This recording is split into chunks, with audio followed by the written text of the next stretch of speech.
زید ہمیشہ سے ایک نرم مزاج اور باادب لڑکے کے طور پر جانا جاتا تھا۔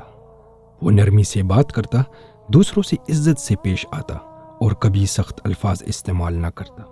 مگر وقت گزرنے کے ساتھ ایک تبدیلی آئی۔ یہ سب تب شروع ہوا جب اس نے سوشل میڈیا پر ایک نئی دنیا دریافت کی۔ مزاحیہ ویڈیوز، پرینکس اور ایسے انفلوئنسرز جو بے باک مذاق، بیہودہ جملوں، بے تکے لطیفوں اور غیر مہذب زبان کے ذریعے لاکھوں فالوورز حاصل کر رہے تھے۔ پہلے وہ صرف دیکھتا رہا، پھر آہستہ آہستہ ان کے لطیفے اپنے دوستوں کے سامنے دہرانے لگا۔ اس کے دوست ہنستے اور خوش ہوتے۔ زید، تم تو بہت مزاحیہ ہو، وہ کہے لگاتے ہوئے کہتے۔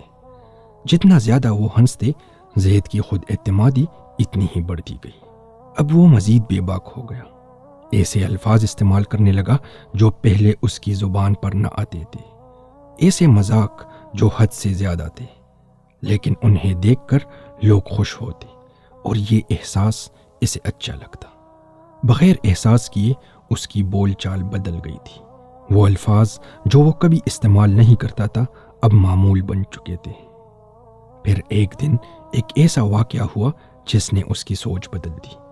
ایک دوپہر زید اپنے دوست عمر کے گھر پڑھائی کے لیے گیا۔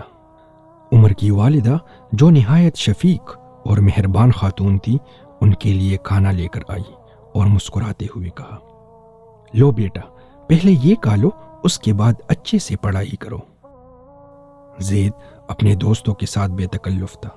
اس نے ہنسی مذاق شروع کر دیا۔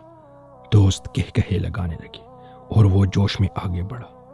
پھر اچانک بغیر سوچے سمجھے اس نے ایک غیر مناسب لفظ کہہ دیا، ایسا لفظ جو اس نے کسی مزاحیہ ویڈیو میں سنا تھا۔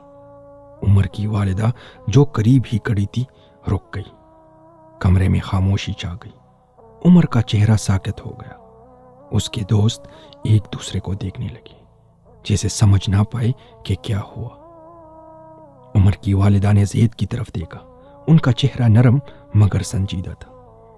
زید، کیا تم جانتے ہو کہ اس لفظ کا مطلب کیا ہے؟ انہوں نے نرمی سے پوچھا۔ زید کا چہرہ لال ہو گیا۔ اسے اندازہ نہیں تھا کہ کوئی بڑا یہ بات سن لے گا۔ میں نے تو بس آن لائن سنا تھا، اس نے آہستہ سے کہا۔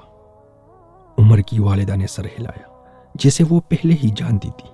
پھر وہ قریب بیٹھ کر بولی، زید، کیا تم نے کبھی یہ حدیث سنی ہے؟ ہمارے پیارے نبی کریم صلی اللہ علیہ وسلم نے فرمایا، حیا ایمان کا ایک حصہ ہے۔ زید حیرت سے پلکیں جھپکانے لگا۔ میں تو سمجھتا تھا کہ حیا کا تعلق صرف لباس سے ہوتا ہے۔ وہ مسکرائی۔ یہی تو زیادہ تر لوگ سمجھتے ہیں میرے بیٹے، لیکن حیا صرف لباس کا نام نہیں، بلکہ یہ ہمارے بول چال، رویے اور کردار کا بھی حصہ ہے۔ حیا کا مطلب ہے عزت اور وقار کو برقرار رکھنا۔ زید نظریں جھکا کر بولا، میرا ارادہ کچھ غلط کہنے کا نہیں تھا، لیکن آج کل تو سب ایسے ہی مذاق کرتے ہیں۔ عمر کی والدہ نے سر ہلایا۔ بیٹا، میں سمجھتی ہوں، لیکن سوچو، جب لوگ ایسے مذاق کرتے ہیں کیا وہ کبھی سوچتے ہیں کہ ان الفاظ کا اصل مطلب کیا ہے، یا یہ الفاظ ہمارے ذہن پر کیسے اثر ڈالتے ہیں؟ زید نے اس زاویے سے کبھی نہیں سوچا تھا۔ وہ مزید بولی، تمہارے الفاظ تمہارے لباس کی طرح ہوتے ہیں۔ جس طرح ہم گندا لباس پہننا پسند نہیں کرتے، اسی طرح ہمیں اپنے الفاظ کو بھی پاکیزہ رکھنا چاہیے۔ حیا کا مطلب ہے خود کو بچانا، نہ صرف ظاہری طور پر بلکہ اندر سے بھی۔ ابھی زید کچھ کہنے ہی والا تھا کہ عمر کی چھوٹی بہن عائشہ، جو خاموشی سے سب سن رہی تھی، بول پڑی، امی، کیا حیا صرف لڑکوں کے لیے ہے؟ ان کی والدہ مسکرائی، نہیں میری جان، حیا لڑکوں اور لڑکیوں دونوں کے لیے ہے، لیکن چونکہ مرد اور عورت کے کردار مختلف ہوتے ہیں، اس لیے حیا کا اظہار بھی مختلف ہو سکتا ہے۔ عورتوں کے لیے یہ لباس، انداز گفتگو اور برتاؤ میں ظاہر ہوتی ہے، جبکہ مردوں کے لیے یہ ان کے رویے، معاملات اور گفتگو وغیرہ میں دکھائی دیتی ہے۔ لیکن اصل میں حیا سب کے لیے ایک جیسی ہے۔ یہ عزت، وقار اور اللہ کی رضا کے مطابق زندگی گزارنے کا نام ہے۔ عائشہ نے سوچتے ہوئے سر ہلایا، مگر زید کے دل میں کچھ بدل چکا تھا۔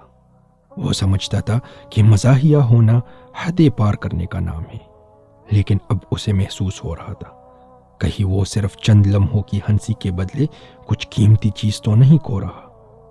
وہ نہیں جانتا تھا کہ کیا کہے، مگر جانے سے پہلے اس نے عمر کی والدہ کی طرف دیکھا اور کہا، شکریہ آنٹی، میں سمجھ گیا ہوں۔ وہ مسکرائی، مجھے معلوم ہے زید، اور مجھے یقین ہے کہ اب تم اپنے الفاظ سوچ سمجھ کر چنو گی۔ اس رات جب زید فون پر مزاحیہ ویڈیوز دیکھ رہا تھا تو ایک ویڈیو پر رک گیا۔ پہلی بار وہ ہنسا نہیں بلکہ غور سے سنا۔